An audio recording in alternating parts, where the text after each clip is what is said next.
Bueno, mi nombre es Enrique, como ya dijo Ale, tengo 32 años, me dedico a trabajar con y por la comunidad LGBT, que son las personas lesbianas, gays, bisexuales, trans y todas las identidades que se les ocurra y las que no se les ocurra también, desde hace ya varios años. Y quiero empezar primero justo porque pues, el tema de hoy es inclusión. Quiero tratar de conocerlos un poquito. Entonces, me gustaría pedirles primero que levanten la mano si alguno de ustedes vive con una discapacidad o tiene cerca a una persona que viva con discapacidad y que de pronto, no sé, pues sea un reto vivir en una ciudad donde pues, no hay rampas en todos los lugares donde debería haber, o de pronto falta como cierta infraestructura para que todas las personas puedan transitar por la ciudad, entender lo que pasa a su alrededor, o si se topan de pronto justo por el tema de la discapacidad con que no sé, no asuman que no pueden hacer ciertos trabajos o los excluyan de ciertos trabajos. ¿Alguien? No les voy a hacer preguntas, nada más es para saber. Ok, hay una, dos, muy bien, tres. Ahora quiero pedirles que levanten la mano también si hoy en el transcurso del día entre que salieron de su casa y llegaron aquí, en algún momento se sintieron, por ejemplo, incómodas o incómodos o incluso en riesgo por su género, por su identidad de género, por la ropa que traen puesta hoy, por la orientación sexual que alguien pueda como asumir o percibir de ustedes.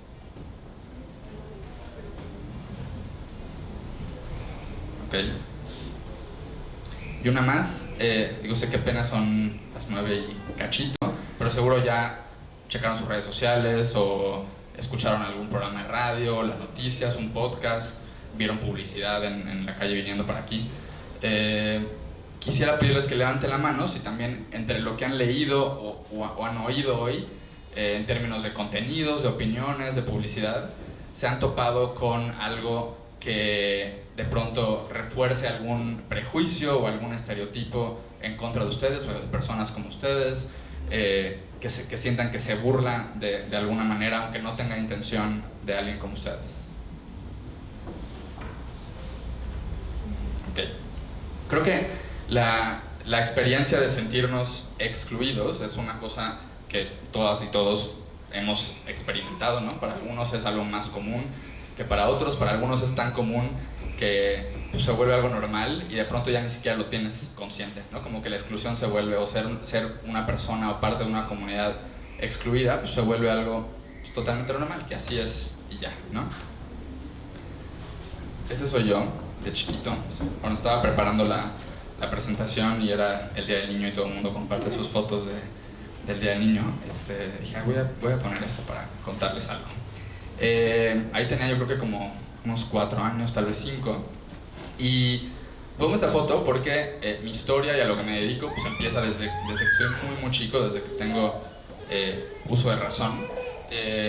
Desde que estaba muy chiquito como que pues fui dándome cuenta de que había ciertas personas en mi escuela, en mi colonia, en mi iglesia, porque yo era católico, en mi ciudad, en todo el mundo, que de pronto no ocupaban el mismo lugar que otras, ¿no? Por ser quienes son, básicamente, ¿no? Que no tenían el mismo respeto, o que no vivían con la misma seguridad, o que no se movían con la misma libertad en diferentes espacios.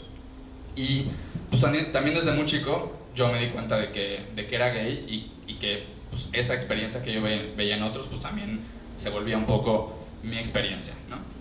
Y entonces pues crecí a veces con una conciencia como muy clara de estos ejemplos de exclusión que les decía, y a veces no, a veces lo tenía como tan normalizado que decía, pues, o sea, el mundo es así, ¿no? Hay gente que ocupa este lugar, que vive de esta manera, y hay personas que vamos a vivir en cierta exclusión, y así son las cosas, ¿no? Y no hay mucho que hacer, o lo daba por hecho.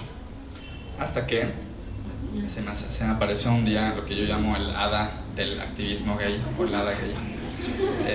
Se ve más o menos así. Y cuando estaba yo justo entrando a la universidad, conocí a Ale, donde empecé a dedicarme a estos temas, pues estaba yo, ahí sí estaba en un espacio como muy diferente, ¿no? La universidad en la que estaba era un lugar que destacaba por ser especialmente incluyente, donde había como donde se celebraba muchísimo la diversidad en muchos sentidos, incluyendo la diversidad sexual.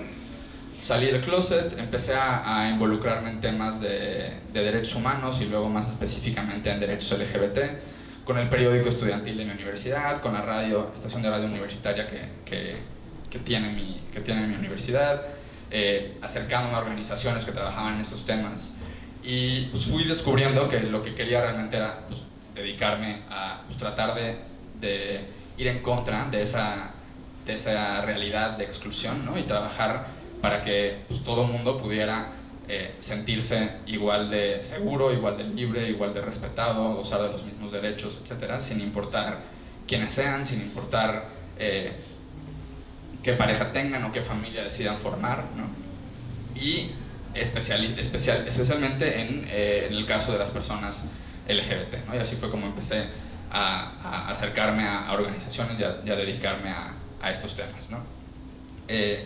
Eso a veces, luego me preguntan, porque de pronto puede ser un poco complicado de explicar eso cómo es todos los días, ¿no? ¿Cómo es tu trabajo? Entonces escogí algunas fotos para pues, tratar de demostrar un poco cómo se ve eso de trabajar por la inclusión, ¿no? Y a veces se ve así, ¿no? Reuniéndome o trabajando con activistas de otras partes del país o de otras partes del mundo para pues, tratar de diseñar estrategias para lograr cambios sociales, básicamente, ¿no? Que puede ser desde cambiar la política de una empresa o de una universidad para que sea más incluyente o para cambiar una ley, ¿no? Para ampliar, digamos, los derechos para todas las personas, para todas las familias. A veces se ve así, haciendo cosas como lo que estoy haciendo hoy, hablando con diferentes comunidades sobre la importancia de la inclusión y de respetar los derechos humanos y los derechos de las personas LGBT, sobre todo trabajando muy de cerca con empresas, con medios de comunicación, con gobierno, asesorándolos para que se aseguren que desde su lugar, desde el sector en el que están trabajando, hagan un trabajo por crear ambientes o sociedades mucho más incluyentes, ¿no? A veces se ve así cuando mis amigos hacen como memes para burlarse. A veces se ve así, ¿no? Buscando dinero, ¿no? Llegando con diferentes fundaciones o con gente con muchísimo dinero o con el gobierno para pedirles dinero para proyectos míos, para proyectos de otras organizaciones, para decirles, mira, te conviene donarle o invertir en este proyecto porque esto y esto y esto, ¿no? Está padrísimo, los gays somos a toda madre, etc. En el mejor de los casos, para mí, trabajar por la inclusión y por la comunidad LGBT se ve así. Este es un evento que tuvimos hace un mes, de una cosa que ahora les voy a contar brevemente en un corte comercial. Pero una de las cosas que he descubierto que más me gustan y que me salen bien y que creo que es importante promover es crear espacios, pues justo como lo que hace un poco Creative Mornings, en donde la gente se encuentre cara a cara, se conozca y en el caso de la comunidad LGBT que se creen conexiones como muy valiosas que permitan que seamos una comunidad más fuerte, mejor organizada, más visible, etcétera, ¿no? Que si de repente tienes a una persona por un lado que está estudiando en la universidad y que quiere entrar a trabajar después en temas de derechos humanos, pues que pueda conocer a alguien que ya tiene cierto camino recorrido y se cree como una relación de mentor y mentorado, ¿no? Y como que lo vaya guiando por ese lado.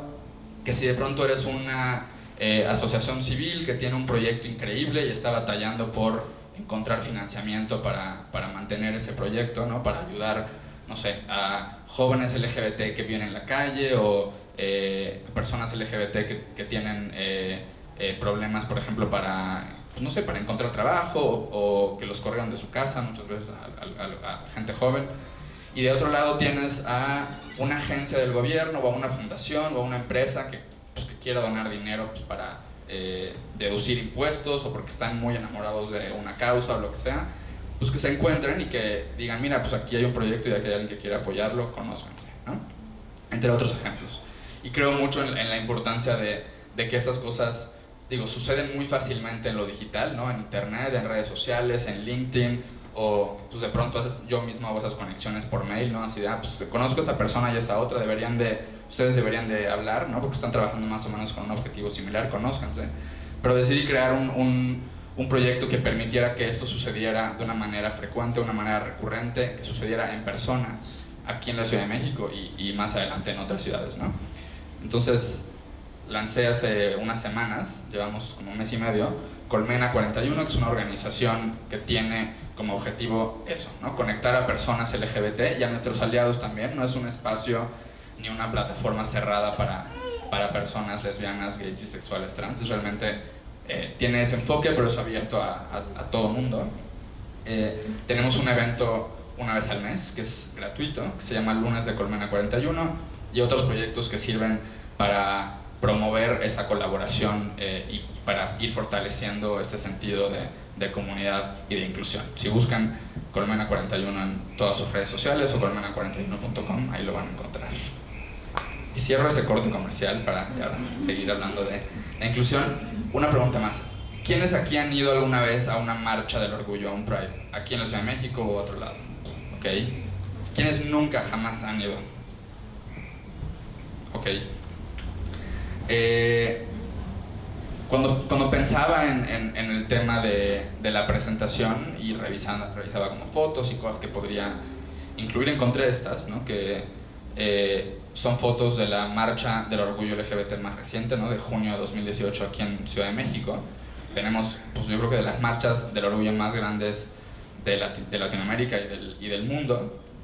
Y creo que este evento, que es un evento que sucede una vez al año, donde va también todo tipo de gente, no solo personas gays o no solo personas LGBT, para mí es una de las señales o uno de los ejemplos de que sí hay cosas que han ido mejorando muchísimo y que sí hemos ido logrando convertirnos en una ciudad o en un país, al menos en papel, porque tenemos muchos problemas también de cómo se aplica la ley, pero en papel somos un país donde se respeta muchísimo la diversidad sexual, ¿no? Donde está protegida la orientación sexual como una categoría por la que no se puede discriminar, ¿no? En el artículo 1 de la Constitución.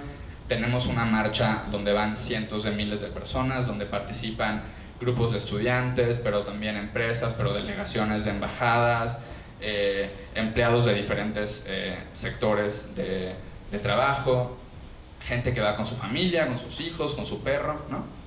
Y para mí es uno de los ejemplos de eso, de que por lo menos la dirección en la que vamos en general es la correcta.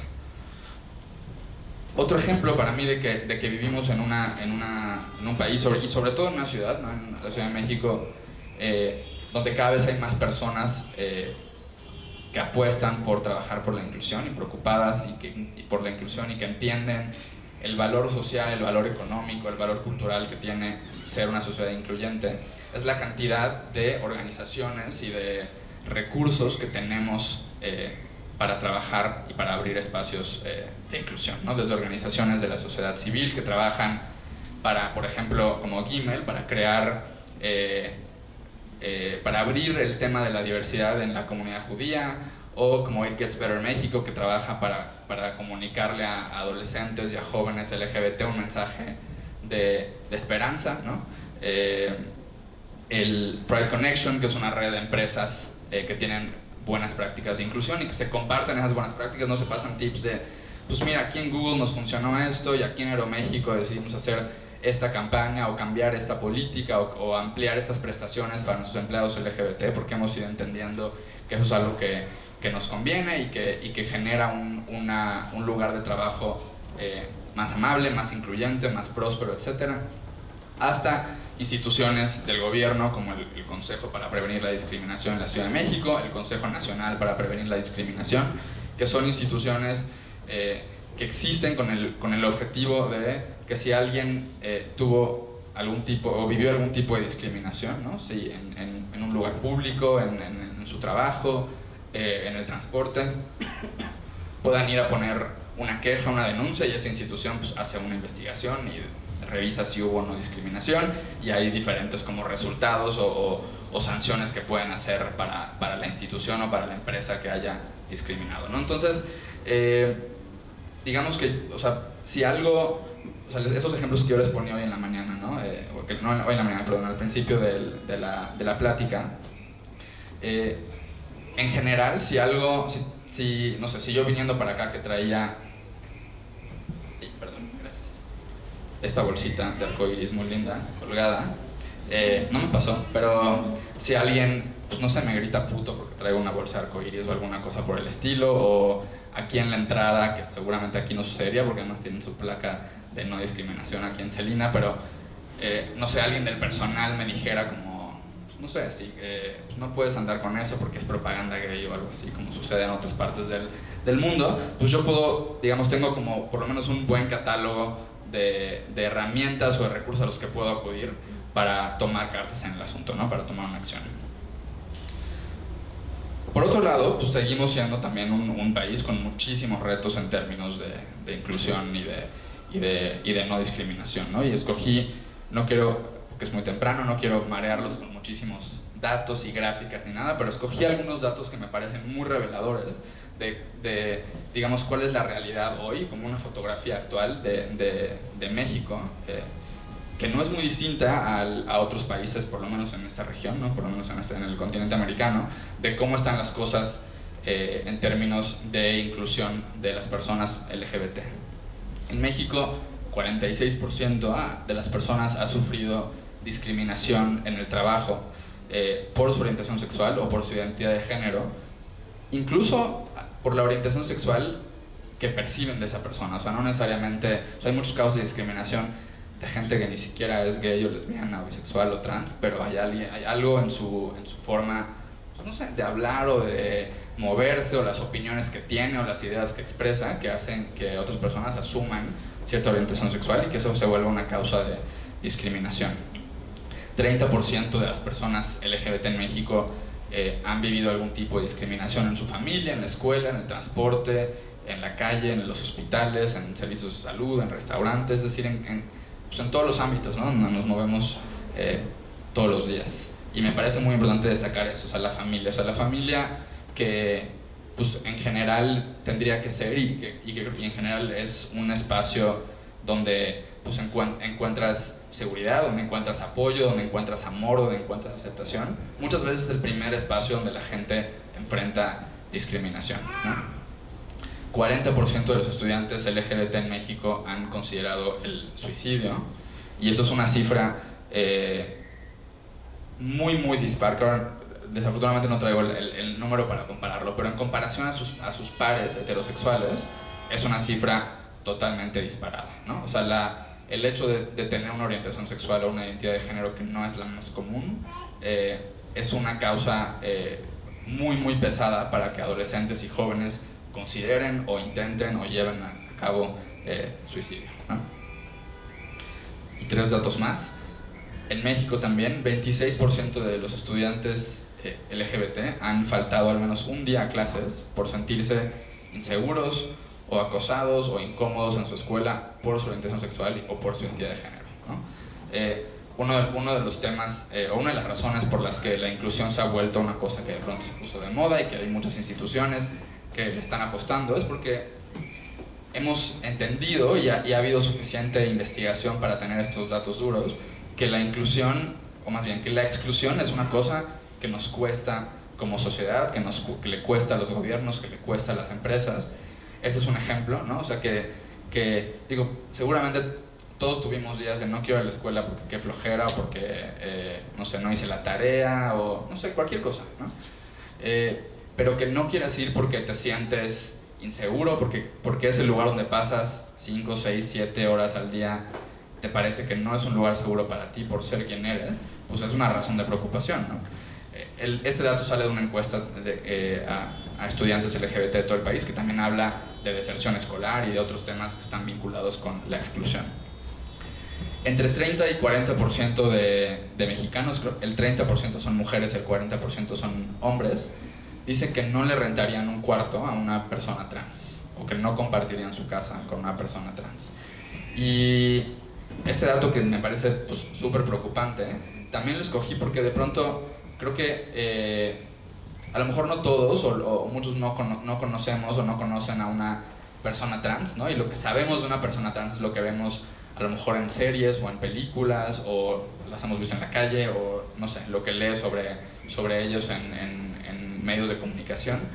Y hay muchas cosas que creo que asumimos sobre las personas trans de por qué de pronto muchas se dedican al trabajo sexual o como, no sé, como que pensan, o sea, hay muchos estereotipos sobre sus ocupaciones, por ejemplo, no hablando de la parte profesional, pero cuando empiezas a ver estos datos, pues entiendes un poco de dónde vienen también muchas de esas realidades o de esos estereotipos, si no son una realidad, ¿no? Que si en la Ciudad de México, que es una ciudad donde cada vez es más difícil encontrar departamento porque te piden el aval y tu acta de nacimiento y tu fe de bautismo y así 45 recomendaciones y demás, además el ser trans otro obstáculo para encontrar una casa, pues está un poco de la chingada, ¿no? Y el último dato, que también a mí me asusta muchísimo cada vez que lo escucho, cada vez que lo digo, cada vez que lo leo, la expectativa de vida promedio de las mujeres trans en México, que eso es un dato de toda la América Latina, es 35 años de edad. Y eso es porque a muchas de ellas las matan, ¿no? México y Brasil son de los países con crímenes de odio, con los índices de crímenes de odio más altos, y las principales poblaciones afectadas son hombres gays y mujeres trans, ¿no? Y entonces, pues, esta es una foto de cómo están las cosas hoy, de todo, digamos, en comparación a esos ejemplos que les ponía, que me parecen muy positivos o muy alentadores de la inclusión, pues también está esta otra parte, que es una realidad, pues hoy, ¿no? en el país. Del otro lado están las razones por las que la inclusión es un camino, digamos, que cada vez más instituciones, más sectores, más marcas, más escuelas, más comunidades deciden apoyar. Y pues varias de estas cosas son cosas que a lo mejor ustedes dirán, pues tienen todo el sentido, y habrá otras que quizá les sorprenden más, ¿no? Cuando hay inclusión en una empresa, en una organización, en una escuela, pues las personas se sienten tratadas con respeto, con dignidad, hay respeto por los derechos humanos y por las leyes de no discriminación, ¿no? Yo cuando trabajo con una empresa que está como empezando a revisar como sus conductas y sus políticas en términos de inclusión y de no discriminación, una pregunta muy común es pues, que no sé por dónde empezar, o como cuál es, a dónde volteo a ver, o cómo sé qué estoy haciendo bien, qué estoy haciendo mal.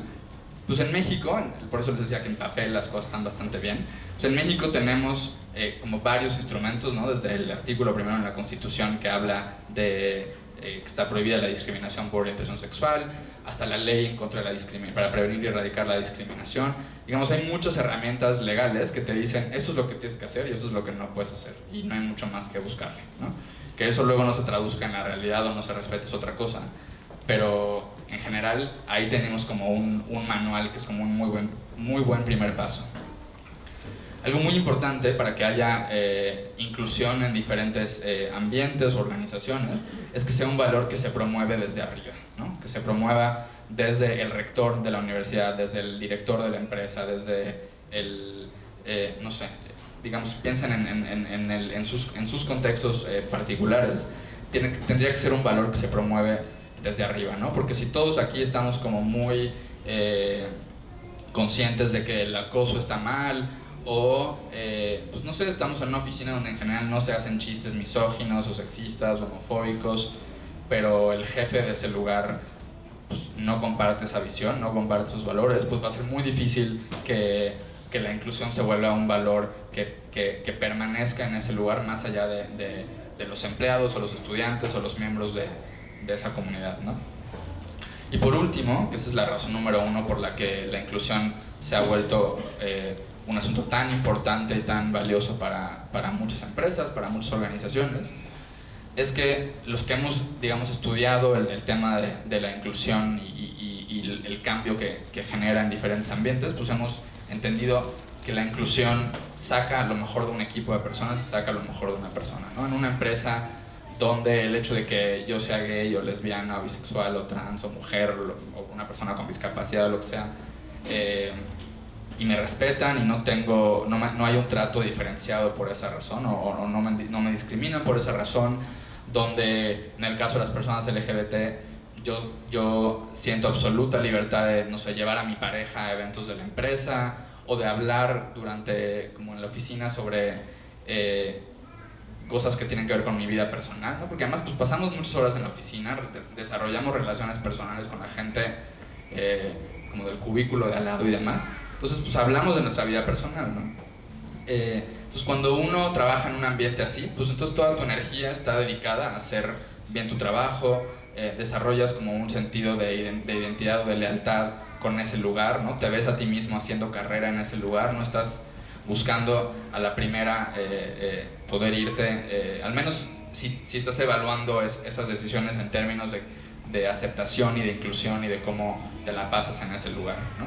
Entonces, digamos que hay un valor de negocio, hay un valor económico también de la inclusión, y ha sido uno de los como de las herramientas más fuertes para ir promoviendo la inclusión en diferentes espacios. Quiero compartirles también, para cerrar, algunos ejemplos de cómo están las cosas ya más allá de México en el mundo, y de por qué creo que México en el espectro mundial no está tan mal en muchos de estos aspectos, en otros sí, pero tenemos mucho que celebrar y seguir apoyando, ¿no? Este es un mapa que hace ILGA, que es la Asociación Internacional de Gays y Lesbianas, que es básicamente una red mundial de activistas y organizaciones LGBT. Y los países que se ven más como en colores como rojo, naranja, marrón, ¿no? Son países donde en general las cosas para las personas LGBT están muy mal, ¿no? Donde no hay ningún tipo de ley que las proteja de la discriminación, donde no hay, o sea, matrimonio igualitario, no hay ninguna ley que reconozca las diferentes identidades de género o la posibilidad de cambiar tu identidad de género en tus documentos. Hoy, en 2019, hay 71, 72 países donde la homosexualidad es un delito, ¿no? Donde la homosexualidad es perseguida desde el Estado, ¿no? Donde el ser gay o ser lesbiana o ser bisexual o ser trans te puede costar tu trabajo, te puede costar tu seguridad, te puede costar en algunos casos la vida, ¿no? En algunos casos está castigado con pena de muerte, y eso es una realidad también hoy, en 2019.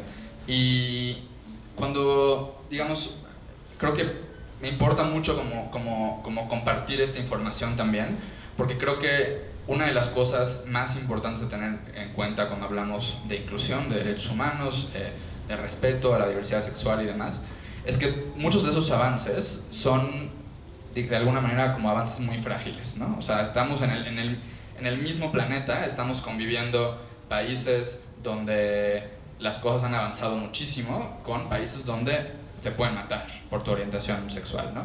Sin irnos muy lejos, aquí en las Américas tenemos países en el Caribe y en Sudamérica, ¿no? Donde la homosexualidad todavía es considerada un delito, ¿no? Y algunos ejemplos para contrastar esto, ¿no? Estaba la foto esta de la Marcha del Orgullo aquí en la Ciudad de México, donde hay, no sé, millones de personas. Esta es una foto así es una marcha del orgullo en Kampala, en la capital de Uganda, que es uno de los países donde la homosexualidad está criminalizada, ¿no? Mientras en la marcha de aquí pues ves a cientos de miles de personas, y está Uber patrocinando la mitad de la marcha, y está Doritos repartiendo Doritos Rainbow, y hay 30 organizaciones civiles marchando, y hay gente con sus familias y demás. Pues aquí hay 40 locos, pues básicamente esperando que no llegue la policía a madreárselos, o que no interrumpan la marcha, o que el gobierno no se las cancele a la mera hora, o sea, arriesgando básicamente su vida saliendo a la calle para marchar, ¿no? Y aún así lo hacen, creo que es algo muy valiente. Esta es una campaña en la que me tocó trabajar hace unos años en Brasil para acabar con la prohibición de que los hombres gays podamos donar sangre, que también es una realidad en muchos países. En México hasta hace unos años todavía estaba legalmente prohibido que los hombres gays pudiéramos donar sangre, y en la práctica en algunos hospitales privados todavía no respetan este cambio legal. Y es una campaña que le pusimos sangre desperdiciada, pues porque básicamente pues cada año hay personas que necesitan litros y litros de sangre, ¿no? Pues para salvarse la vida, y estás tomando a todo un sector de la población que está dispuesto a donar, y los estás excluyendo de esa posibilidad, ¿no? Otra campaña en la que me tocó colaborar hace unos años también en China, donde en algunas partes del país hay libros de texto, o sea, libros de educación pública que distribuye el gobierno, donde se habla de la homosexualidad como una enfermedad. Entonces, tienes que estar sentado en tu salón de clases a nivel universitario, en la universidad, y pues chutarte que haya un libro que diga que lo que tú eres está mal y es una enfermedad, y es tu gobierno diciéndotelo, ¿no? Entonces hicimos una campaña con unas chicas estudiantes que estaban luchando para que el gobierno retirara todos esos libros y dejaran de imprimir esos contenidos en los libros de de educación, ¿no? Este chico que está aquí junto a mí es Salman, que es un periodista de Pakistán, y es el único, al menos que él sepa y que sepamos, es el único periodista abiertamente gay en su país, ¿no? Trabaja en un periódico bastante grande de Pakistán, y fundó también una revista digital con contenidos específicamente sobre la comunidad LGBT. Y esto es una reunión que tuvimos hace unos días de activistas LGBT en Washington, pues para compartir diferentes herramientas y estrategias y tener como ir fortaleciendo una red internacional de defensores de derechos LGBT, de activistas. Y ahí no se ve muy bien, pero en su mano derecha traía un tatuaje de henna, que es pues como un tatuaje temporal básicamente, con una tinta hecha con cosas naturales. El punto es que tenía todo el brazo tatuado, ¿no? Hasta la palma de la mano, y traía también, ahí se ve un arete, así pues un mini aretito en la oreja izquierda. Y nos contaba que esos dos detalles, o sea, el arete y el tatuaje, eran cosas que en su país él no puede usar, ¿no? O sea, que el tatuaje se lo puso un día de tomar su vuelo a Washington, y que su experiencia en el aeropuerto con la gente de seguridad, pasando como todos los filtros y demás, el personal del aeropuerto se burlaba de él, porque es algo que normalmente en su país solo hacen las mujeres, ¿no? El ponerse este tatuaje. Entonces, digamos, cosas así de tontas y de aparentemente insignificantes, pero pues que tienen que ver con tu decisión de cómo vives tu vida y de cómo te presentas y de cómo caminas por el mundo todos los días, se pueden volver o se vuelven, y son hoy las herramientas que otros usan para burlarse, para discriminarte, para perseguirte, para encarcelarte, para matarte, ¿no? Creo que estoy muy convencido de que la inclusión es una cosa que nos tiene que importar y nos tiene que interesar y preocupar a todos.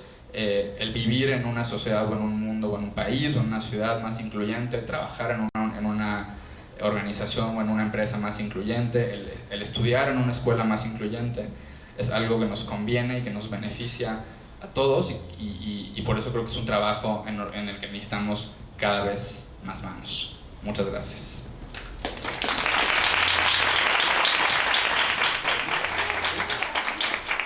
¿Hay preguntas, comentarios? Aquí están mis datos también, por si se les ofrece algo después, pero si alguien tiene cualquier pregunta, reclamo o algo que dije que no están de acuerdo, adelante.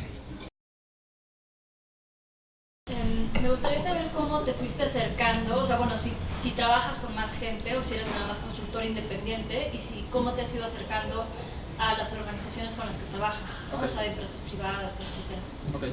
Y si haces colaboraciones también con otras personas. Claro. Gracias. Gracias, Lucha. Pues la historia corta es que, como decía hace un momento y como contaba Ale, empecé a acercarme a esos temas en la universidad, ¿no?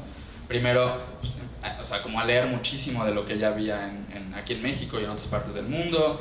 De pronto yo estudié relaciones internacionales, entonces había como algunas clases, algunas materias, algunos trabajos de investigación donde tenía sentido como meter temas de derechos humanos o temas de derechos LGBT, ¿no? No sé, de pronto en un seminario sobre movimientos sociales, pues hacía yo mi trabajo final sobre el movimiento LGBT en México, por poner un ejemplo, ¿no? Entonces como que iba buscando como por diferentes lados cómo ir como aprendiendo más y preparándome más en el tema.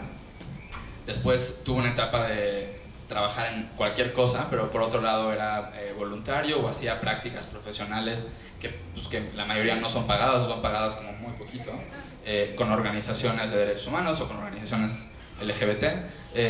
Algunas de esas cosas las hice en Estados Unidos, viví una época en Nueva York, y algunas las hice también a distancia. Y pues de ahí fui como conociendo como gente que estaba trabajando en estos temas en la academia, en las organizaciones civiles, en el gobierno, como para ir como haciendo redes, ¿no?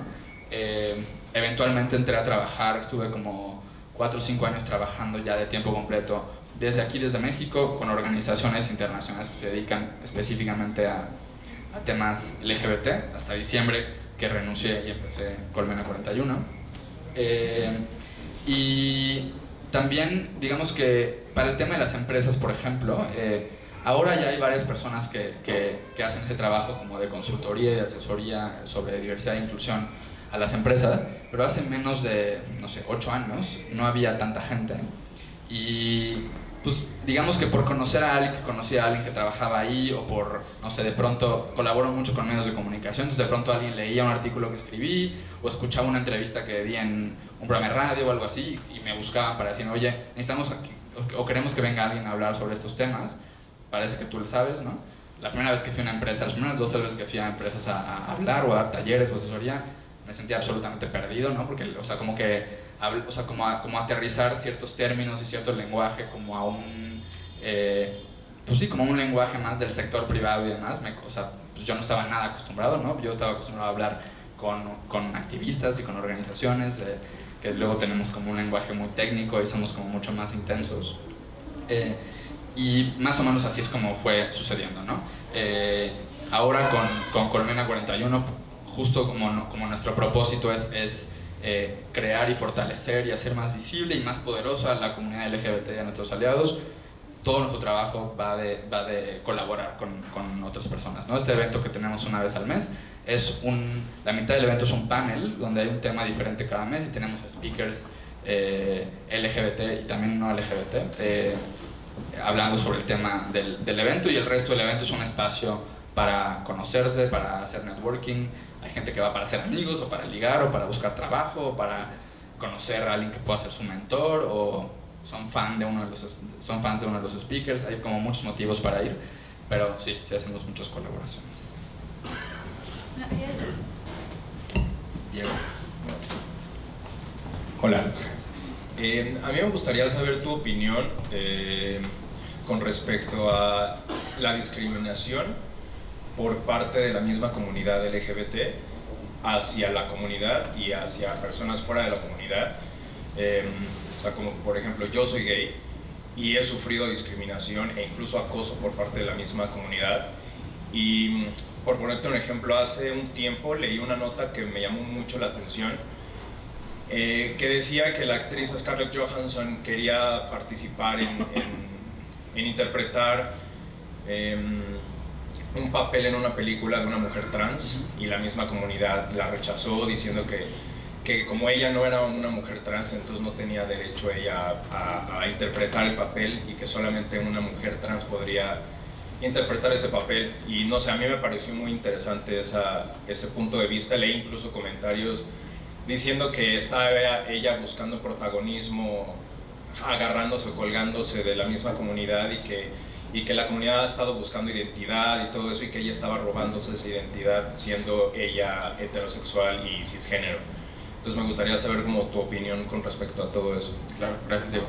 Pues primero, creo que sí, somos una comunidad donde hay muchísima discriminación, donde hay mucha exclusión, pues porque la comunidad LGBT y las personas LGBT no vivimos como en una burbuja aparte del resto del mundo, ¿no? O sea, crecemos, recibimos la misma educación, consumimos los mismos medios de comunicación, escuchamos las mismas pláticas de sobremesa de los adultos mientras estamos creciendo, todo eso igual que las personas no LGBT. Entonces, pues muchos de los valores y de las ideas y de los prejuicios y los vicios que traemos, pues son los mismos que los de todo el mundo, porque estamos o sea, crecimos en el mismo lugar, ¿no? Entonces, creo que lo que sí sucede es que muchas personas LGBT, como le pasará a muchas mujeres también en general, que de pronto pasan también de decir como no, el feminismo es lo peor que hay en la vida y yo no necesito el feminismo y son unas locas exageradas, a decir no, a ver, el feminismo no es esto y claro que soy feminista, ¿no? Lo que pasa con muchas personas también LGBT es que de pronto pues, pues la vida te obliga un poco a ser un poquito más como crítico y observador y reflexivo de muchas cosas, ¿no? Todo el proceso de salir del closet, de aceptarte y demás. Y en general o idealmente eso te lleva pues, a ser un poquito menos excluyente o un poquito menos discriminatorio, pero sí, definitivamente, pues también somos igual, o sea, no, digamos, el ser personas LGBT no hace que de pronto tengamos como un chip de la inclusión ni nada por el estilo, o que eso es otra cosa importante, que yo no creo, o sea, sí creo que es importante que las personas LGBT, pues claro, que seamos las primeras en no discriminar y demás, pero en lo que a mí me cuesta un poco de pronto estar de acuerdo es en que como que de pronto nos ponemos una vara un poco más alta que a las demás personas, ¿no? Como de, no, pues ¿cómo quieres que te den o que te reconozcan tal derecho si tú también discriminas, ¿no? Como si los derechos fueran como un premio por ser incluyente. Eso es lo que creo que no, o sea, creo que llevarlo por ahí creo que también o sea, está equivocado, pero sí, creo que somos una comunidad donde hay muchísimas broncas de discriminación. Y el ejemplo que pones de Scarlett Johansson, que es un ejemplo que ha sucedido ya con muchos actores y con muchas actrices que los eligen o están como en el proceso para interpretar específicamente a un personaje trans en películas o en series, es que mucha gente, sobre todo mucha gente de la comunidad trans, sobre todo muchos actores y actrices trans, se han enojado muchísimo con esas decisiones de casting, porque lo que dicen es, ok, yo sí creo que cualquier persona puede interpretar cualquier personaje, ¿no? O sea, de eso se trata ser actor, de eso se trata ser actriz, pero creo que el enojo viene un poco, y creo que es muy legítimo, de decir, hay muy pocos papeles de pronto para los que una persona como yo esté especialmente calificada, o sea, como especialmente casteable, ¿no? Y entonces que esos papeles o esas oportunidades nos las quites, se las des a una persona como Scarlett Johansson, que pues, no sé cuántas películas haga al año, pero no le falta trabajo, ¿no? Pues es como, de ahí viene la molestia, ¿no? Entonces, creo que yo me imagino que el proceso como más o menos natural de ese tipo de debate, lo que nos tendría que llevar es que pues, cuando estemos en un punto mucho más avanzado en términos de inclusión de la comunidad trans, pues ya no sea un problema ese, ¿no? Porque la comunidad trans, que son actores y actrices, tengan suficientes oportunidades de actuar en cualquier tipo de papel, que ya no importe que es un papel como ese lo ocupe una persona que no es trans, ¿no? Más o menos. Pero sí, y yo cuando leo esas noticias, yo personalmente de pronto digo como, ay, qué horror, pero sí, yo tengo muchos amigos actores y actrices, por ejemplo, ¿no? Y he tenido esa conversación con ellos y hay todo tipo de opiniones. Y de pronto también digo, pero pues no, esta persona lo podría hacer perfecto, aunque no sea trans, ¿no? Y viceversa, ¿no? Había una obra de teatro el año pasado en el foro Shakespeare que era justo sobre el personaje principal, era un chavo trans, era una chava que se identificaba como lesbiana y eventualmente dice, no, creo que más bien soy hombre y soy un hombre trans. Y lo interpretaba una actriz que no es trans, pero pues tenía un look como muy masculino y como que pues iba para ese personaje o así lo escogieron. Entonces, pues sí, entiendo de dónde viene como ese enojo, que creo que tiene bastante legitimidad y creo que pues idealmente lo que tendría que pasar en un futuro es que ya no existe ese problema, ¿no? ¿Alguien más? Pues muchas gracias de verdad.